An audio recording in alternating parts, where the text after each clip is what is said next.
ಇದು ಅಂದರೆ ಮಾಜಿ ಸೈನಿಕರು ಮಾನಸಿಕವಾಗಿ ಸಿದ್ಧ ಆಗಿದ್ದಾರೆ ಈಗ ಯುದ್ಧಕ್ಕೆ ಹೋಗ್ಲಿಕ್ಕೆ.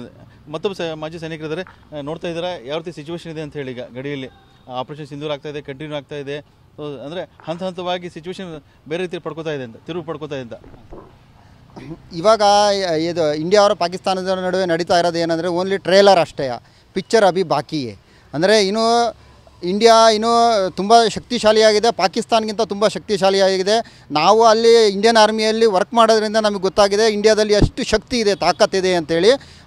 ಆ ಒಂದು ತಾಕತ್ತನ್ನು ಇನ್ನೂ ಉಪಯೋಗಿಸ್ತಾ ಇಲ್ಲ ಇಂಡಿಯಾ. ಇವಾಗಿನ್ನೂ ಒಳ್ಳೆ ಟೇಲರ್ ನಡೀತಾ ಇದೆ. ಇನ್ನು ಸಣ್ಣ ಸಣ್ಣ ವೆಪನ್ಗಳನ್ನೆಲ್ಲ ತೆಗಿತಾ ಇದೆ ಅಷ್ಟೇ. ಇನ್ನು ಏರ್ ಡಿಫೆನ್ಸಲ್ಲೆಲ್ಲ ನೋಡಿದರೆ ಎಲ್ಲ ನಾವು ಬಟಿಂಡಾ ಅವರ ಅಮೃತಸರ ಏರ್ಫೀಲ್ಡಲ್ಲೆಲ್ಲ ಕೆಲಸ ಮಾಡಿದ್ದೀವಿ, ಅಲ್ಲೆಲ್ಲ ನೋಡಿದ್ದೀವಿ. ಇವಾಗ ಜಸ್ಟ್ ಓನ್ಲಿ ಯಾವ ಥರ ಅಂದರೆ ಒಂದು ಡ್ರೋನ್ಗಳನ್ನು ನಾವು ಉಪಯೋಗಿಸ್ತಾ ಇದ್ದೇವೆ, ಯುದ್ಧ ವಿಮಾನಗಳನ್ನೇನು ಬಿಟ್ಟೇ ಇಲ್ಲ. ನಮ್ಮಲ್ಲಿ ಇನ್ನೂ ತುಂಬ ಒಳ್ಳೊಳ್ಳೆ ಮಿಸೈಲ್ಗಳಿದ್ದಾವೆ. ಆಕಾಶ್ ಮಿಸೈಲ್ ಇದೆ, ಪಿಚಾರಾ ಮಿಸೈಲ್ ಇದೆ. ಇಂಥ ಮಿಸೈಲ್ಗಳನ್ನ ಸರ್ ನನ್ನ ರೆಸಿಗ್ನೇಷನ್ ಯಾಕೆ ಸರ್? ನಾನೇ ಜಾಬ್ಸ್ನ ಕ್ರಿಯೇಟ್ ಮಾಡಿ ಬಾಸ್ ಆಗಬೇಕು ಅಂತಿದ್ದೀನಿ. ಹೇಗೆ? Boss Vala B the boss. ಇವನ್ನೆಲ್ಲ ಏನು ಉಪಯೋಗಿಸ್ತಾನೆ ಇಲ್ಲ. ಇವಾಗ ಜಸ್ಟ್ ಏನಿದೆ ನಡೀತಾ ಅಂದರೆ ಟೇಲರ್ ನಡೀತಾ ಇದೆ ಅಷ್ಟೇ. ಫುಲ್ ಟೈಮ್ ವಾರ ಆಯಿತು ಅಂದರೆ ಅವೆಲ್ಲ ಹೊರಗಡೆ ಬಂದರೆ ಪಾಕಿಸ್ತಾನ ಅನ್ನೋದು ಈ ಭೂಪಟದಿಂದನೇ ಮುಗಿದೋಗ್ಬಿಡುತ್ತೆ. ಅಂದರೆ ಸಹಜವಾಗಿ ಕೂಡ ನೀವು ನೋಡ್ತಾ ಇದ್ದೀರಾ, ಎಲ್ಲ ಬೆಳಗ್ಗೆ ನೋಡ್ತಾ ಇದ್ದೀರಾ. ನೀವು ಯಾವ ರೀತಿಯಾಗಿ ಮಾನಸಿಕವಾಗಿ ಸಿದ್ಧ ಆಗಿದ್ದೀರಾ ಮಾಜಿ ಸೈನಿಕರೆಲ್ಲ? ನಾನು ಈ ಆಪರೇಷನ್ ಸಿಂಧೂರ್ ಶುರುವಾದಾಗಲಿಂದನೂ ರೆಡಿ ಇದ್ದೀನಿ.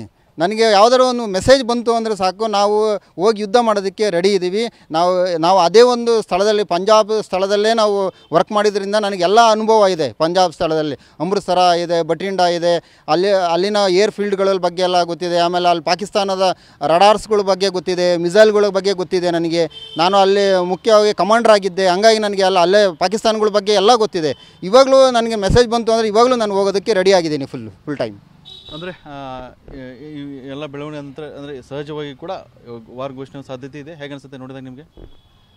ಇದನ್ನೆಲ್ಲ ನೋಡಿದರೆ ಈಗ ಪಾಕಿಸ್ತಾನಕ್ಕೆ ಒಂದು ಬುದ್ಧಿ ಕಲಿಸೋದಕ್ಕೆ ಇದೇ ಒಂದು ತಕ್ಕವಾದ ಸಮಯ. ಅದಕ್ಕೋಸ್ಕರ ನರೇಂದ್ರ ಮೋದಿ ಅವರು ಸೇನೆಗೆ ಪರಮಾಧಿಕಾರವನ್ನು ಕೊಟ್ಟಿದ್ದಾರೆ. ಈ ಒಂದು ಸಮಯನ ಬಿಟ್ಟರೆ ನಮಗೆ ಬೇರೆ ಸಮಯದಲ್ಲಿ ಬುದ್ಧಿ ಕಲಿಸೋಕ್ಕಾಗಲ್ಲ. ಈಗ ಬುದ್ಧಿ ಕಲಿಸೋದಕ್ಕೆ ಇದೇ ಒಂದು ಸಮಯ.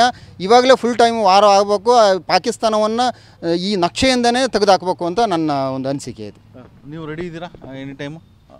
ನಾನು ಈ ಆಪರೇಷನ್ ಸಿಂಧೂರ್ ಸ್ಟಾರ್ಟ್ ಆದಾಗಲಿಂದನೂ ನಾನು ರೆಡಿ ಮಾಡ್ಕೊಂಡು ನಾನು ರೆಡಿ ಇದ್ದೀನಿ. ಯಾವಾಗ ಮೆಸೇಜ್ ಬಂದ್ರೂ ನನಗೆ ದೇಶ ಮೊದಲು, ದೇಶಕ್ಕೋಸ್ಕರ ಹೋರಾಡೋದಕ್ಕೆ ನಾನು ಯಾವಾಗಲೂ ಯಾವುದೇ ಕ್ಷಣದಲ್ಲಿ ಅವರು ಮೆಸೇಜ್ ಬಂದರೂ ನಾನು ಹೋಗೋದಕ್ಕೆ ತಯಾರಿದ್ದೀನಿ.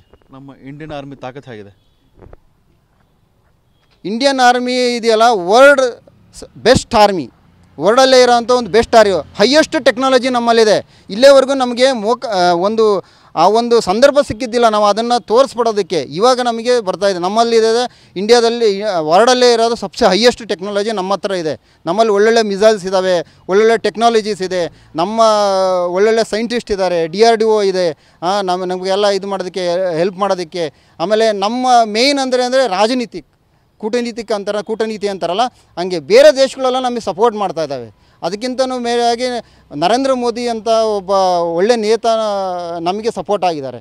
ಹಾಗಾಗಿ ನಾವು ಯುದ್ಧಕ್ಕೆ ಯಾವುದೇ ಟೈಮಲ್ಲಿ ರೆಡಿ ಇದ್ದೀವಿ.